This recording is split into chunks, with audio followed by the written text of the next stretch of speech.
the toughest crowd on earth. Bruno Mars went to the Apollo to do his special because his father's a musician. And Bruno was a big star, right? His father told him, said, son, until you prove yourself at the Apollo, you ain't nothing.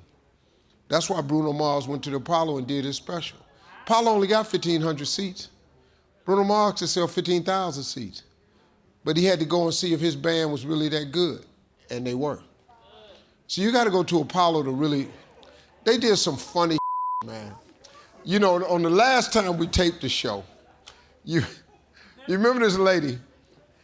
It was this white lady that had a white mannequin. She was a ventriloquist. She decided, since she was at the Apollo Theater, she would put an Afro wig on the white mannequin and dress it black. So he put a bandana on his head, all kinds of. The Apollo management had told me, said, Steve, the woman suffers from an illness and I think you should know about it. And I said, well, what is that? She said, she's having a hard time backstage. She suffers from anxiety. I said, well, you know, this ain't the place. So I said, well, what do you want me to do? And I asked the management, I said, you want me to tell the audience? No, that's discriminating. I said, well, what'd you tell me for? Because they not gonna discriminate. They don't give a about the wheelchair. They don't give a. So here comes the woman down the aisle with this mannequin. Clearly that's a white mannequin. No problem, just come do your act. But no, you put an Afro wig on it, but had the blonde hair sticking from under the wig. And so the Apollo audience is quite offended. She gets up on stage and they're looking at this mannequin and they done figured this out and they went, did she put a wig on this? So she said, is y'all ready to get started? So I heard, oh yeah, we ready. So she got nervous and the anxiety kicked in. So she started talking, but she wasn't moving the man. She got nervous and the dummy ain't even talking. So she's going, I can see y'all looking at me like something is wrong. And the dummy went, I don't want to be a part of this. The dummy knew they were in trouble. So the audience started booing. And I mean, they got vicious ass boos. And so she went, no, wait a minute, give me a chance. That ain't even talking right. And so they booed her off the stage. So she runs off stage. I mean, charges off stage. She's in the back hyperventilating. We got to call paramedics. I mean, this woman's in the back going through it, man. It's really. So the paramedics is getting her, trying to put oxygen on. She's in there heaving, you know. I go back out on stage and I'm talking to the Apollo audience. I said, hey, folks, I got to let you know something. The woman that was out here was suffering from, and she suffers from anxiety. Black dude said, that Steve, this Harlem, we all got anxiety. It took me a long time to get here, but God had me on the route he wanted me on. I didn't always agree with the route.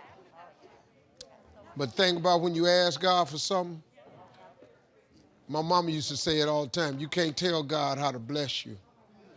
See, you can't tell him what you want and then tell him how to do it. Because it ain't gonna ever be the way you want it to. Because if where you at today, if God had showed you what you would have to go through to get to where you are today, you would turn back. You would go, oh, no. I don't want that part. I don't want to do that. I don't want that part. You would have missed who you are today. Because in order to get to who you are, you had to go through every single thing you went through. You wouldn't even know what you know. You know, you hear old people say all the time, you can't have a testimony without a test. You got to have some test partners. That's the only way to have testimony. So I used to be a little upset, man. I didn't understand how God had me go that route, man. If you was gonna make me famous and well off, you could have just did it a lot quicker. But he said no. I'm gonna make you homeless. I'm gonna leave you in a car for 3 years. You're gonna think about me often. I'm gonna let you decide who you want to marry. I'm gonna let you do that. Then I'm gonna show you who you should marry. I'm gonna let you make all these mistakes. I could not understand why I kept making all these mistakes. And then it became evidently clear after I became successful and several years after that. He needed all of that to happen to me. So when I talk, not in comedy, but in terms of motivation, I know exactly what I'm talking about.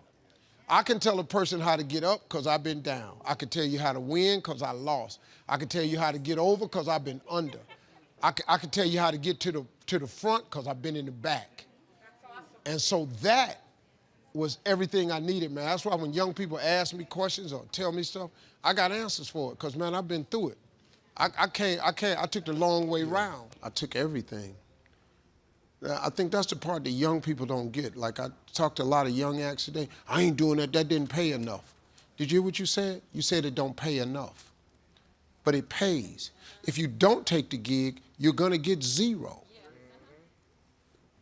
Well, no. I want this, and they only pay. I said, how much did you want? I wanted $5,000 for the night. How much they offer? $3,500. Yo, dog, what else do you have that you can get somebody to give you $3,500 for the night? Go tell your jokes. Nah, man, they got to pay me what I want. But see, now you're not honing your craft and you're not making money. He said, would you have took it for $3,500? I said, yeah. He said, would you take it for $3,500 now? I said, no. But why you won't take it now, but you want me to take it? You don't have what I have. Well, what are we talking about? Just inch by inch, anything's a cinch. You got to take steps, man. It's hard to get young people to understand that. I want what you got now. You can't have what I got now. Yeah, I tell my kids all the time, me and my kids, we have this discussion. It take a long time to make a lot of money. If you think you can just go make a lot of money real fast, you're going to be constantly disappointed. It take a long time to make money. I've been in this business since I was 27 years old. I'm 64. Man, come on. Look at what your life, you looking at now. You missed the 3 years I was living in a car. You didn't see that. You missed when I lost everything I ever owned twice. You missed the 2 divorces. You missed me flunking out of school. You missed all that. You see this now. This ain't how it work now. Yeah, oh, it look easy. Yeah, I make it look easy. This is hard. Come out here. Come turn this corner. I'm going to invite any one of y'all to come up here. Ladies and gentlemen, welcome to Family Feud. Here's Ricky. And Ricky, walk your ass around this corner and just do what I do. It's really hard. Like, what do you do for a living? I work for a software startup. Software startup. See, if I went to her job, I'm a failure. What do I know about software? No, what do you do, sir? Physician. A physician? Oh, you're dead. He's a physician. He went to school. He got to go to regular school. Then he got to go to another school. Then he got to get certified, go to another school. That's not me. I can want to be a doctor all I want, but it ain't me. It's just easy, man. You got to fit in. You got to do the gift God gave you. You're a physician. You're gifted. That's a God-given gift. Everybody can't go be a doctor. All right, family. It's not for you. Clear it up. Somebody said, Steve, you ought to be a minister. What? I love the Lord. I really do. God is my friend. He's the whole reason I'm here. God puts everything he has for you in your imagination. Albert Einstein had a quote. He said, imagination is everything. It's a preview to life's coming attractions. What actually happens is God puts your real life in your imagination. See, this stuff that you've been imagining is not hocus pocus. God is showing you a preview of a coming attraction he has for you. And he puts it in your imagination. The problem with your imagination, though, is you tell it to the wrong people. That's the whole problem.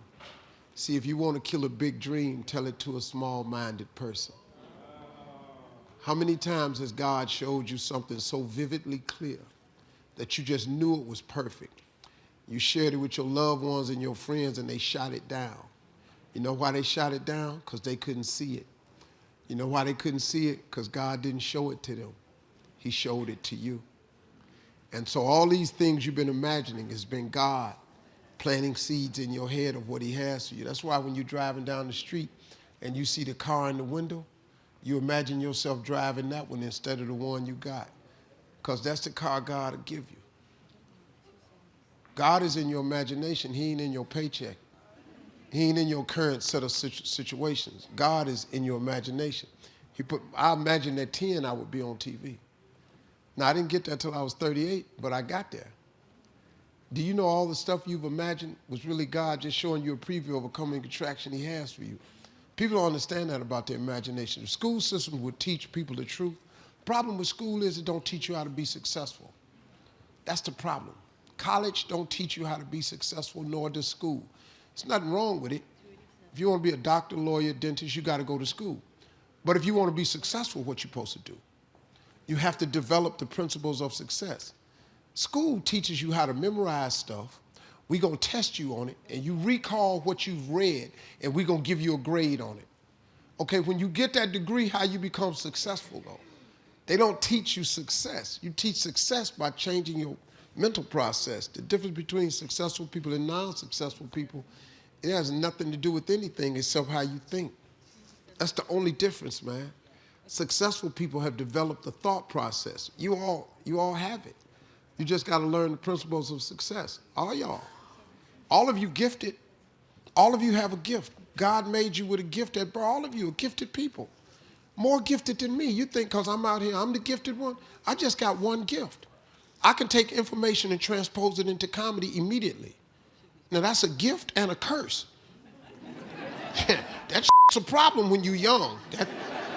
You know how many swimmers I done took? Fine off. You know how many times I've been to the principal's office? I've been to the principal's office, I promise you, more than all of y'all total. 15, 20 times a year. Easy. Easy for just fine off because this gift, I couldn't fix it. I didn't know how to control it. I just said what the I thought was funny. I ain't how you felt about it. It was displaced. I didn't have no comedy club. I didn't have no comedy career. So I just said the My mama was a Sunday school teacher. You know how many times my mama took me to church to get me prayed for? You know how many preachers done this to me? At the hill. Soon they do this, I pop right back. Ain't nothing happening. I be going, man, what is I'm coming down here getting my head hit for? And my mother thought something was wrong with me. Because I had this gift, but I couldn't fix it. But all of you are gifted.